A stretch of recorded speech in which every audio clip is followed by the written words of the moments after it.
John 17:17 says God's word is truth. Not the truth, it is truth. So truth is whatever God says. So the Word became flesh and dwelt among us. But this Word, this being Jesus, is God. He is God in the flesh. And that's what we're going to begin to look at. God in the flesh. Let's go over to John chapter 5.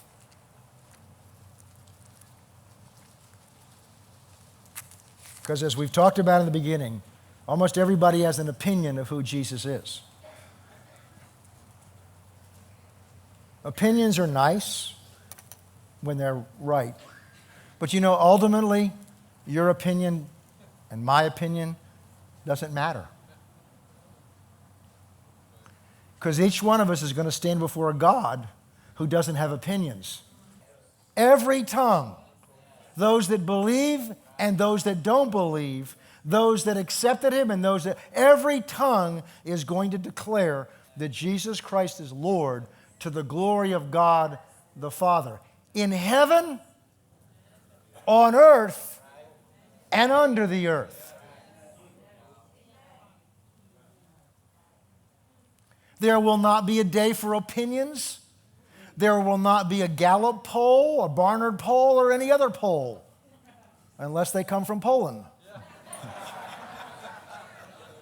The only polls in heaven come from Poland, because God doesn't take polls. You don't elect your representative in heaven. God is not up for a re-election, because he wasn't elected to begin with, because he created everything. The reason he's the boss is he made it all. He owns it all. And it all exists for his benefit and for his pleasure. And that includes your life and my life. Jesus is God. And the way you respond to him is your response to God.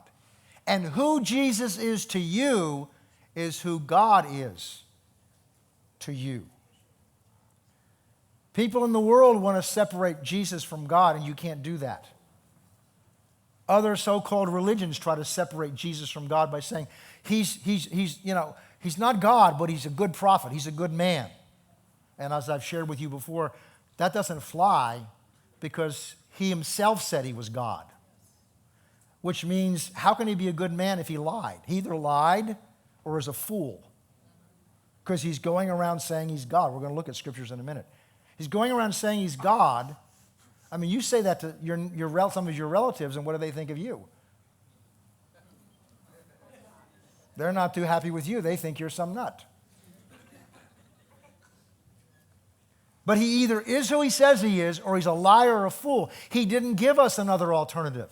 You cannot redefine. You can, but you're wrong. If you try to redefine Jesus as something other than God, you're a fool. I didn't say that. The Bible said it. I'd never say something like that. But the Bible said it. And there will come a day when you will stand before him and you will discover he is indeed who he says he is. And you will bow your knee to him. We have, while we're in this life, on this earth, we have the privilege and the opportunity to do that willingly and voluntarily.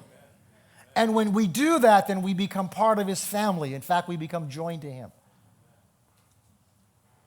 But whether somebody agrees with him or doesn't agree with him, whatever they think of him ultimately doesn't matter except to them, because he is who he says he is. He is God. And if your relatives or your neighbors don't like it, it doesn't matter, because it doesn't change who he is. He is God. He is God.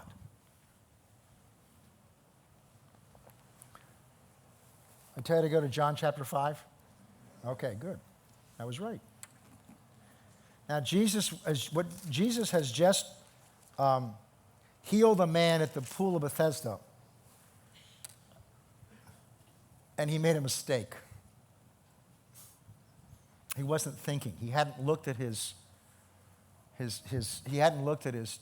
his iPhone, or he hadn't looked at his iPad or his calendar. You know, he didn't check his email. He forgot it was a Sabbath.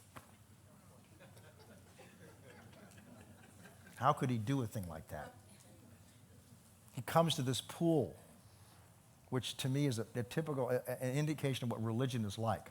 This is a pool where hundreds of people were gathered around this pool. And the belief was that when an angel came down and touched the waters and it trembled, that meant the waters were now anointed to heal the first person that got into it. Look at this picture. There's nothing to do with the message, but it's a good sidetrack. This was filled with hundreds of people who could never get down there first. And there's a man in the middle of this who's lame, which means he can't move on his own. And there's a race to get to that pool when the waters tremble. And if you don't get there first, you don't get healed. So he's sitting there with a hope that can never be satisfied, helpless to do anything about it. Oh, this is good. And that's where we were. That's where we were. We were crippled, lame spiritually, unable to overcome sin, in bondage to fear and sin in our lives, separated from God and without hope in this world, destined because of that to spend an eternity separated from God in hell. And as hard as we tried to get ourselves up and to get somewhere where we could be healed and strengthened and right, we couldn't get there on our own strength. But God. But God. Jesus shows up at this pool, sees this man struggling to try to get up and do what he can't do to get what he desperately needs to live. And Jesus walks through the crowd. This man didn't cry out and ask to be healed. Most of the ones that Jesus healed, either they asked or someone asked on their behalf. This man doesn't ask anything. He's at this pool, frustrated, trying to do what he desperately needs to do, and he knows he can't do it, but he continues to try. Doesn't that describe our life before Christ? But Jesus sees him and goes to him and says, "What is it you need?" Duh. But Jesus is looking for words out of his mouth, asking. And he says, I can't get to the waters because by the time I start getting up and moving, somebody else has gotten there ahead of me. What he couldn't do for himself, look, God came to him. And there came a day when God came to you. You didn't come to him. He came to you to find you in the middle of your helpless inability to get yourself to where you needed to be. He came to you. Jesus saw. Now remember who he is. He's God. He's representing God and what God is like. He is the Word, the full expression of God's heart, His character, and His nature. So what we see Jesus doing is what God does, because He did it at God's instructions. This crippled man who can't do anything for anyone, including himself, God came to him to make him whole. And all he had to do was ask. He didn't ask for God to come to him, but when God came to him, he had to respond. And isn't that what you had to do? God offered to you. Just as Jesus offered to make him whole, God offered to make you whole. But you had to respond. And he responds, and Jesus says, "Take up your bed and walk." And I'm sure what went through his mind is, no, all I need to do is get in the pool. Oh, this is good. See, with the way that was set up, only one person could get it. But God's nature is such that he offers his salvation to everyone. I was sharing with somebody the other day, and they were saying, Well, how do I know that I was part of what God chose? Because the Bible says so. John 3:16 says, "For God so loved the world." Are you in the world? Then you're included in what he loved. He so loved the world that he gave his only begotten Son. So he gave Jesus, the Word, to the whole world.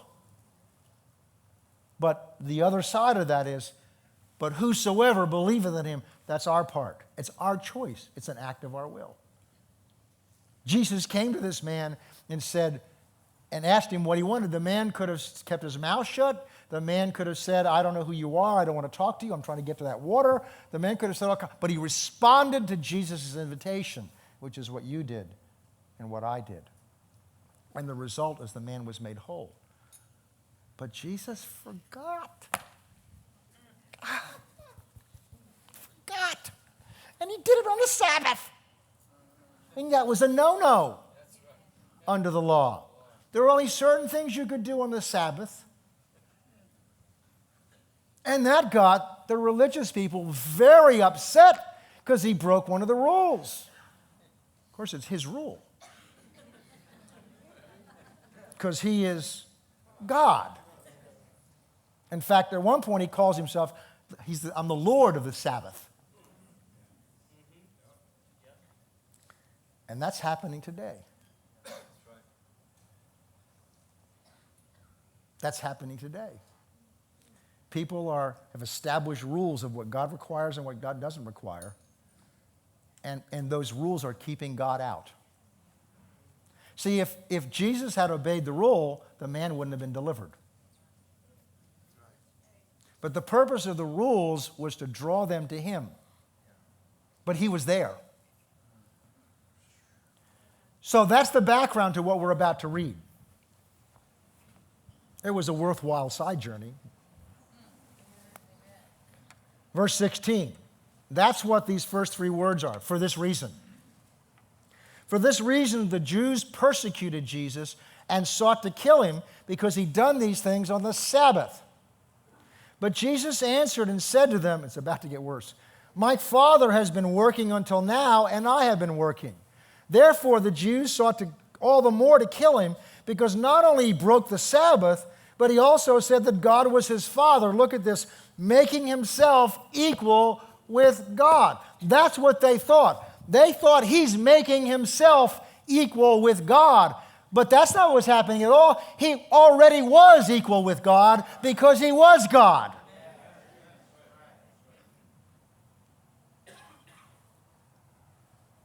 And they got madder than he did on the Sabbath, because he was declaring that he was God. And there's still people mad about that today. Because as we've shared before, this is the challenge. This is why he's the issue. One of the reasons is because when God took on flesh, now he became concrete. He became in a form we could now see. As long as God is God.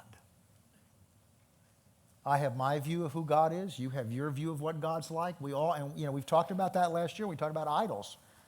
One of the forms of idolatry is when we make God what we want him to be, whether it's a stone statue or it's some image in our mind. That's all idolatry. It's making God what we want him to be instead of discovering who he is and responding to him. And Jesus, so when God took on flesh, now we're confronted with a God we can see and we can hear, who's concrete, who's real, who's tangible. There's no guessing what he believes. There's no guessing what he says. There's no guessing what he does. It's not your opinion. Here he is. You either accept him or reject him. You either believe in him or you deny him, but you've got to do something with him because he's become concrete, standing right in front of you. You have to decide what you're going to do with him. And that's what people don't want to do today. They want to avoid that choice, but you can't. Because if you avoid it here, you're going to face it there.